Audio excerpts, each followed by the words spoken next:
Mga idol, may nakilala po tayo online at ito po ang Bosstar 76. Ito daw po yung nagpapadami ng bulaklak and yung mga fruit trees na walang bulaklak ng mga idol is pinapabulaklak niya po mga idol. Kaya subukan po natin sa ating avocado na parating nagbulaklak pero hindi natutuloy-tuloy yung kanyang bunga. So ito, nasa 50 ml lang ang dosage natin ng Bosstar 76. 50 ml full year fertilizer po ito siya mga idol. Subukan po natin.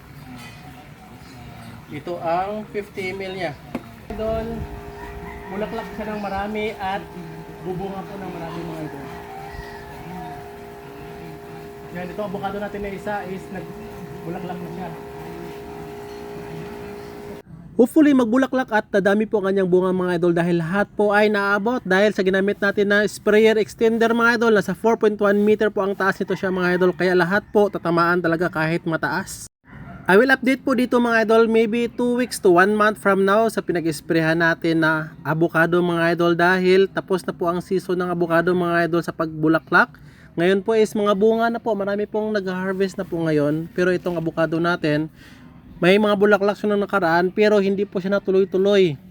Kaya subukan po natin itong Bosstar 76. Sa mga nagtatanong po, nabibili po ito online mga idol. Ilalagay ko po yung link.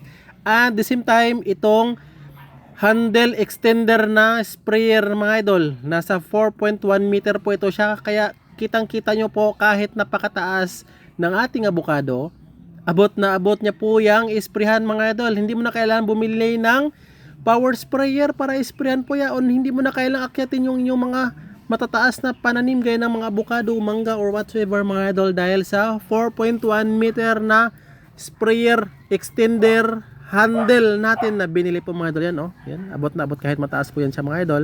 Ito po mga idol is nasa 4.1 meter mga idol ang taas niya. Oh. Imagine mo, ganyan siya kataas ang pang-spray natin. Pero after kapag natapos po tayo, ganyan na lang po natin. Oh. Yan, hanggang magiging mababa na po yan siya mga idol. Oo. Yan. And, pwedeng ganyan na ulit.